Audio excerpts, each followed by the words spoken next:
E aí galera, tudo beleza? Bem-vindos a mais um Responde Aí, é o nosso segundo Responde Aí. E a pergunta de hoje vai ser do nosso Luiz Branco. E a pergunta é inversão de fase faz diferença? Quais funções? Bom, qual é a função da inversão de fase? Vai ser bem legal responder isso aí. Então, galera, a inversão de fase acontece em vários âmbitos. Ela acontece no espaço acústico, ela acontece no sinal elétrico, ela acontece também com o próprio data de áudio que já está dentro do computador, e o computador consegue inverter a fase dele e assim por diante. Então, a gente tem muitas utilidades para inversão de fase. A principal questão relativa à inversão da fase é no controle das frequências, porque quando a gente tem uma energia no espaço físico, né? Quando a gente tem uma compressão e descompressão das moléculas de ar no espaço acústico, a gente tem uma força, né? Que é a cinética que acontece, então ela é uma compressão, baixa a temperatura e depois aumenta levemente a temperatura. Só que isso é uma diferença tão pequena que a gente não consegue nem perceber e nem avaliar direito. Então, se avalia muito mais a questão relativa à energia cinética propriamente e a perda da intensidade do som. Quando? Quando a gente tem, por exemplo, uma compressão dessas moléculas e uma descompressão acontecendo na mesma faixa de frequência. Então a gente traduz isso graficamente assim, né? Compressão, descompressão, compressão, descompressão, entenderam? Só que, na verdade, as moléculas de ar fazem assim, elas comprimem, descomprimem, comprimem, descomprimem, parece uma sanfona, assim. Então, quando a gente está querendo causar um cancelamento de fase e fazer uma equalização, vamos supor, já na microfonação, já na utilização do próprio espaço acústico, a gente calcula o comprimento de onda, como uma reflexão vai voltar para um outro ponto, como ela vai causar um cancelamento de fase parcial, ou às vezes uma perda de fase parcial, ou então uma adesão de fase parcial, ou seja, vai aumentar um pouquinho a intensidade de algumas frequências e causar cancelamentos muitas vezes em outras frequências. Não necessariamente é uma perda absoluta de fase, geralmente é muito difícil você ter uma perda absoluta de fase em algumas frequências da faixa aguda, ali, de 1000 Hz para cima,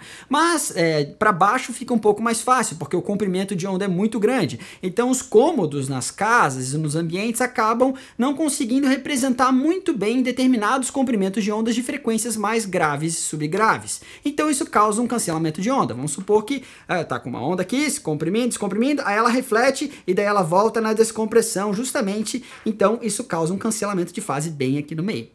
Então a função da mudança de fases e da inversão da polaridade é essa, porque a gente tem as fases propriamente dita e o tempo delas, que a gente pode deslocar elas pelo ponto, pelo espaço, e quando elas viram sinal elétrico, a gente tem como mudar a polaridade delas. Então vamos supor que aqui eu tinha fase positiva, eu posso fazer exatamente o mesmo sinal, só começando com a descompressão, em vez de começar com a compressão, entre aspas, né? Só que quando a gente já está levando isso ao sinal elétrico, a gente não chama mais de compressão e descompressão, a gente chama sim de fase positiva e fase negativa. Que basicamente isso traduz no sinal elétrico o sentido da corrente elétrica, porque a gente trabalha no sinal de áudio com corrente alternada para poder representar justamente essa onda.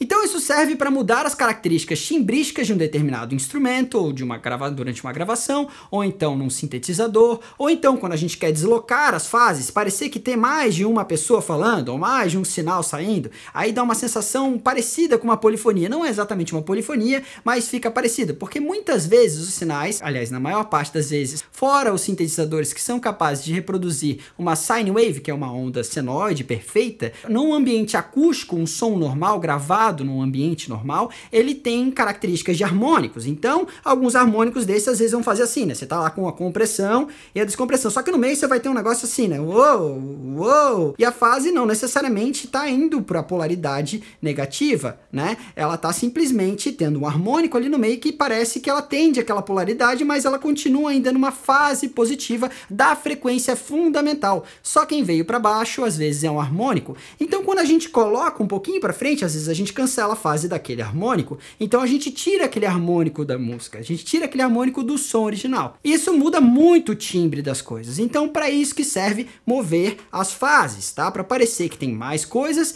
para poder causar, às vezes se você abre essas coisas na imagem estéreo, esses dois sinais com a fase deslocada, você parece que tem várias informações ao mesmo tempo. Se você simplesmente inverte a polaridade, você vai causar um cancelamento de fase.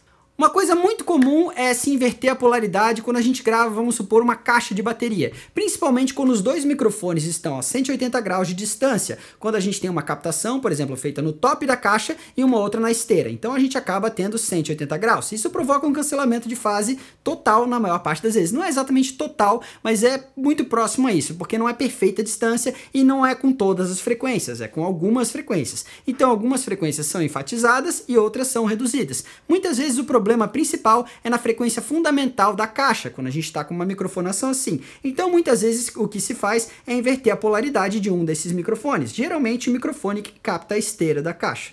Aí a gente recupera a nossa frequência médio grave e fica com a frequência fundamental aparecendo. Beleza? Esse é só um grande exemplo e eu espero que eu tenha respondido aí a pergunta. Então, galera, se vocês querem a pergunta de vocês respondida, vão lá no nosso post fixado no nosso grupo Áudio, Teoria e Prática do Facebook e também compareçam nas nossas lives todas as terças às 20h30. Não se esqueçam que nas quartas e sextas a gente tem sempre um conteúdo novo para vocês, bem completão, cheio de exemplos legais. Valeu, um grande abraço, até mais, tchau, tchau.